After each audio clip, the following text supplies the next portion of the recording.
नमस्कार दोस्तों, द्रोणा इंस्टीट्यूट में आप सभी का स्वागत है। ऐसे स्टूडेंट जिन्होंने आज पेपर दिया है 7 फरवरी 2026, पेपर 2 था, एसएसटी था। इसमें जिसमें लैंग्वेज 1 के रूप में हिंदी लिया है, उनका जो क्वेश्चन आपने टेकल किया, किस तरह से किया, आपको आंसर की दिया जा रहा है। और आंसर की जो है आपको ये वाई सीरीज है, एक आपको सीरीज मिला होगा। ये वाई सीरीज का है। वाई सीरीज में देखो, ये है पहले जो है आपको पद्य दिया हुआ है। अगर सीरीज आपको नहीं भी है तो ये पद्य के आधार पर आप क्वेश्चन मिला सकते हैं। क्वेश्चन सबका ही होगा, केवल इधर उधर आगे पीछे ही होगा। पहला दिया है, नागों का गुण नहीं है, नहीं पूछा है। घुमक्कड़ होना, निर्भय होना, विषैला होना, कुटिल होना। तो वहां पे जब जाएंगे तो आपको मिलेगा कि इसका जो ऑप्शन आएगा, देखो यहां पे दिया है, विष के मत वाले।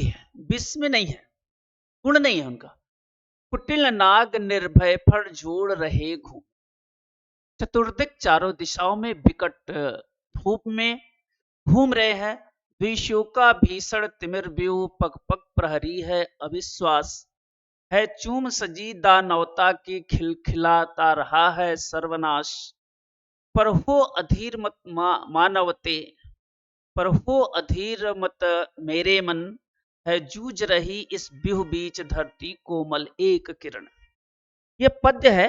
इस पद्य का अर्थ लगाना होता है, अर्थ के आधार पर आपका आंसर आएगा।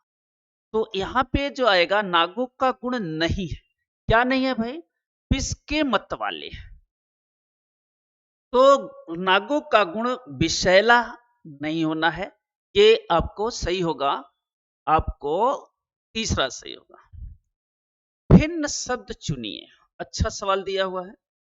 भिन्न शब्द चुनिए, यानी इसमें से 3 समान होगा, एक अलग। देखो, कोमलता कोमल की विशेषता बतलाता है। मानवता मानव की विशेषता बतलाता है। दानवता दानव की विशेषता बतलाता है। लेकिन कुटिल जो है, ये एक संज्ञा शब्द है, ये सारे विशेषण है। तो तीनों से अलग क्या है कि ये तीनों जो है विशेषण है और यह एक संज्ञा है। इसका फोर्थ सही हो अधीर मत मानवते। हो अधीर मत मानवते, मानवता से तुम अधीर मत हुए। यह मानवीकरण अलंकार होगा, जब किसी निर्जीव को सजीव बना दिया जाता है। कभी अपने मन को अधीर होने से क्यों रोक रहा है? ऑप्शन दिया है, क्योंकि धुआं ही धुआं है, गलत। क्योंकि धरती की कोमल किरण जूझ रही है, धरती की कोमल किरण जूझ रही है। क्योंकि नाग घूम रहे हैं, क्योंकि दानवता की चौमुखी खिलखिला रही है। तो 94 में जो आप सॉल्व करेंगे वो 4 करेंगे। चौथा ऑप्शन, छा रहा चतुर्दिक विकट धूप का आशय है। छा रहा चतुर्दिक माने चारों दिशाओं में होता है। इसका मतलब होता है चारों दिशाओं में। विकट माने भयंकर, धूम है। ऑप्शन ए सही होगा। क्वेश्चन नंबर 96, बचाव या ऋण कहां है? बचाव या ऋण कहां है? दानवता की चमू सजने में, कुटिल नागों को घूमने में, कोमल किरणों के जूझने में, शेष पूंछ।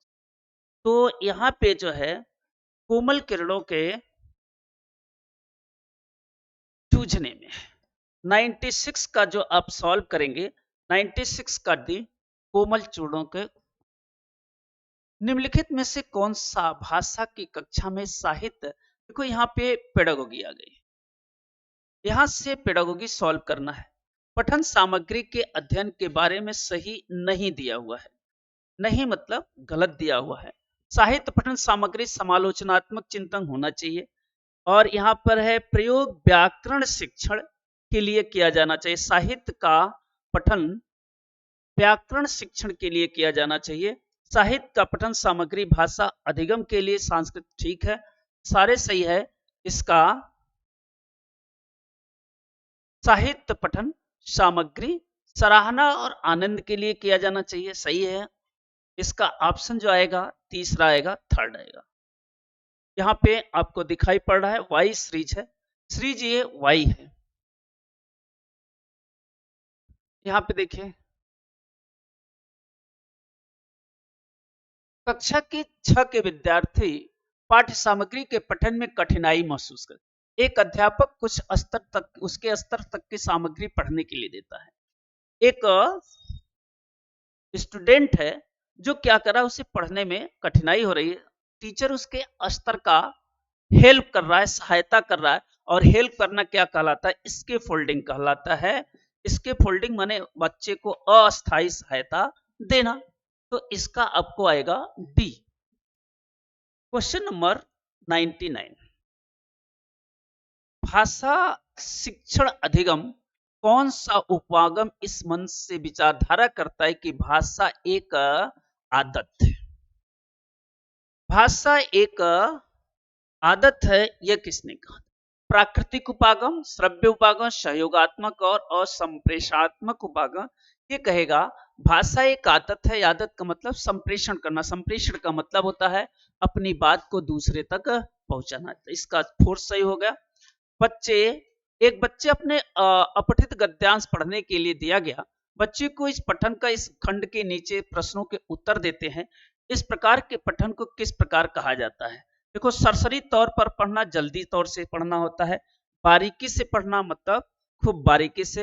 विस्तृत पठन, विशिष्ट पठन, ये दोनों गलत हो जाएंगे। बारीकी से पढ़ना होगा, बारीकी से पढ़ करके तब उसका आप क्या करेंगे, आंसर देंगे। तो इसका जो आएगा थर्ड आएगा, बारीकी से पढ़ना। क्वेश्चन नंबर 101, एक अध्यापक विद्यार्थियों को 5 चित्र देता है। इस चित्र के आधार पर कहानी लिखने के लिए कहता है। यह गतिविधि किसका उदाहरण है, साझा, ठीक है। रचनात्मक लेखन, दिशाओं और बताओ। देखो रचनात्मक लेखन में जो होता है इसमें स्टूडेंट खुद स्वयं लिखता है, इसे कहते हैं जिज्ञासा श्रुत लेख। ऐसे लेख को कहते हैं जिज्ञासा श्रुत लेख। इसका ऑप्शन जो होगा फोर्थ सही होगा, जिज्ञासा श्रुत लेख।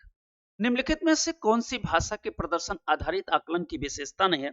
संदर्भ रहित परीक्षण, संदर्भ से रहित परीक्षण, संदर्भ सहित संप्रेषणात्मक कार्य हो सकता है, बहुविकल्पिक प्रश्न, अंतः क्रिया के बिना प्रदर्शन, बिना गलत हो जाएगा।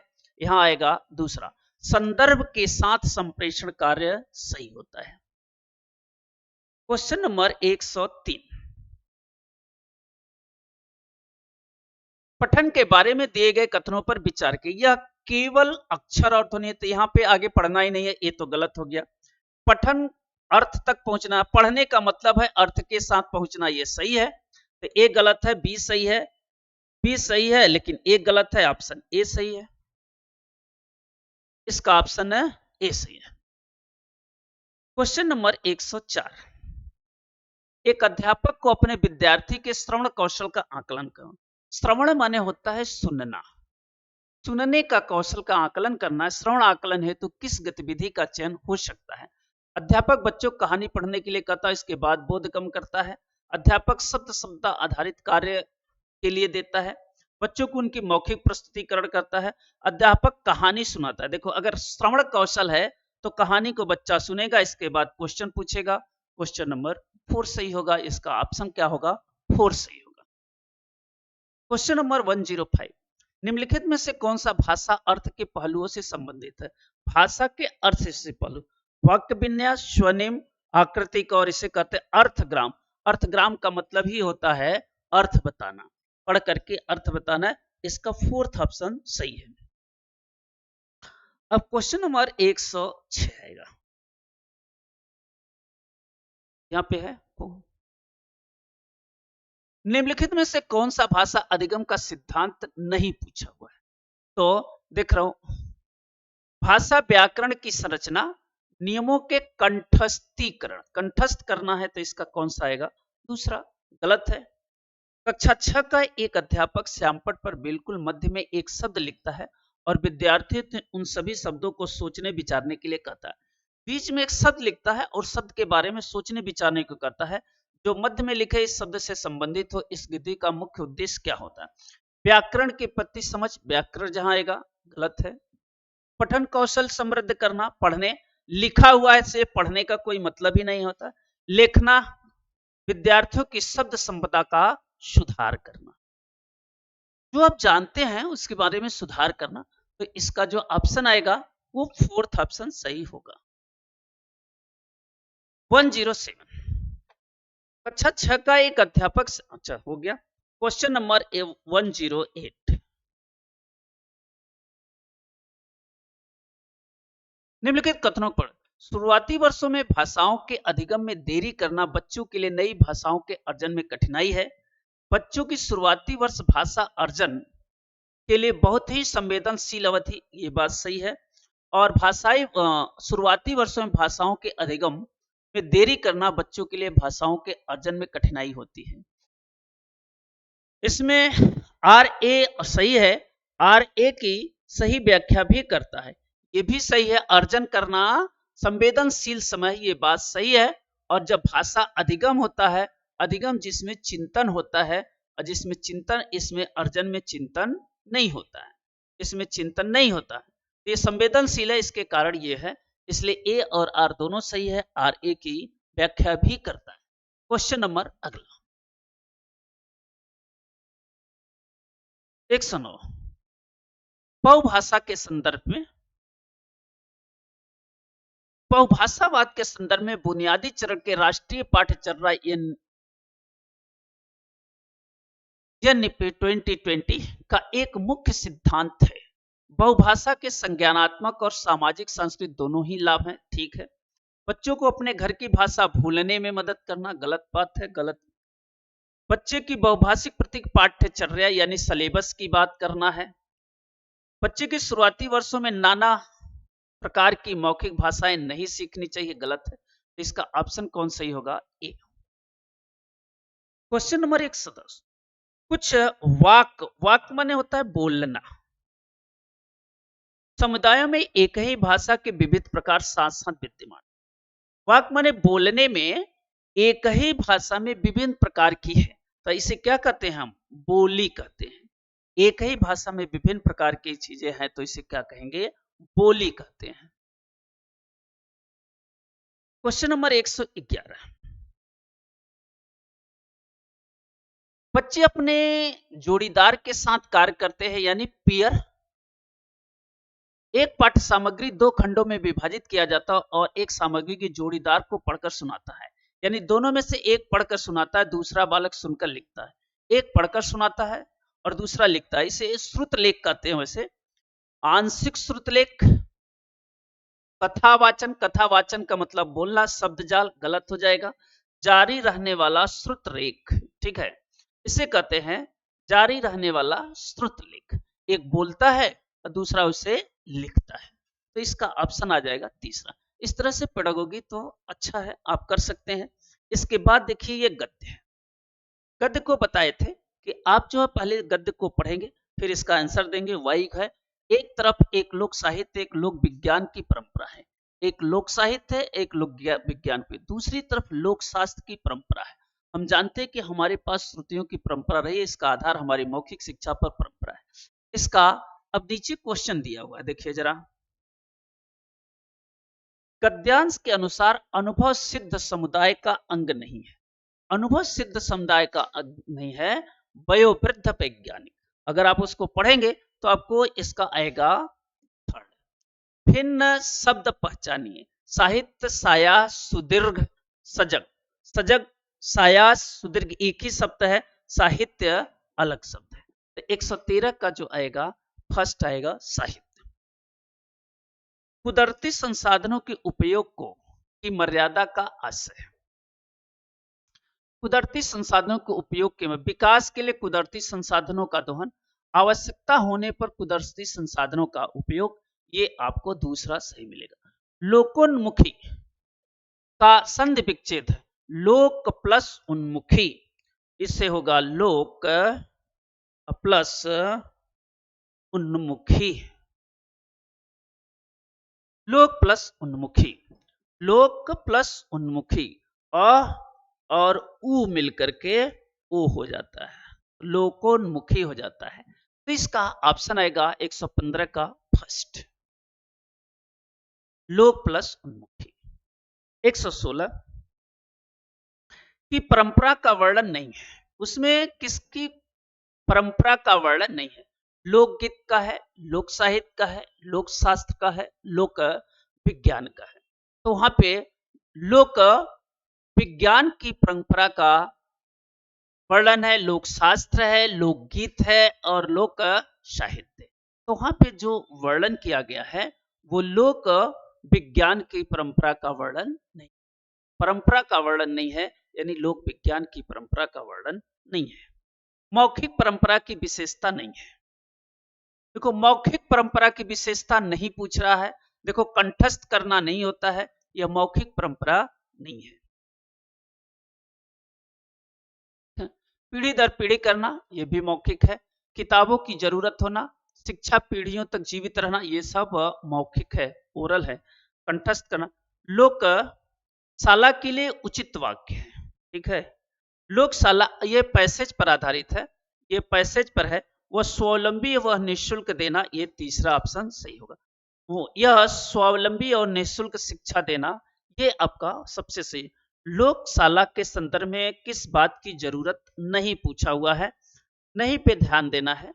लोकशाला में किताबी ज्ञान देते हैं, लोक हाँ, शालाओं में अनुभवी लोग बुलाते हैं, लोकोन्मुखी होते हैं लोग। लोकशाला में जो होता है जहां पे लोगों की है वहां पे किताबी ज्ञान देते हैं, ये बात गलत है।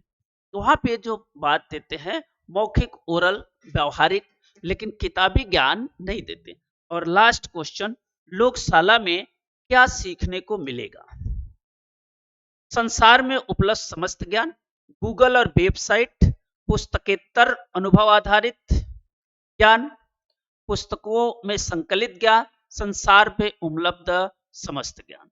संसार में जो उपलब्ध ज्ञान है जो पुस्तक के इतर है, अनुभविक ज्ञान मिलता है, अनुभव के आधारित ज्ञान मिलता है, यानी संसार में जो उपलब्ध है समस्त ज्ञान लोकशाला में वही मिलता है। इसका ऑप्शन होगा ए।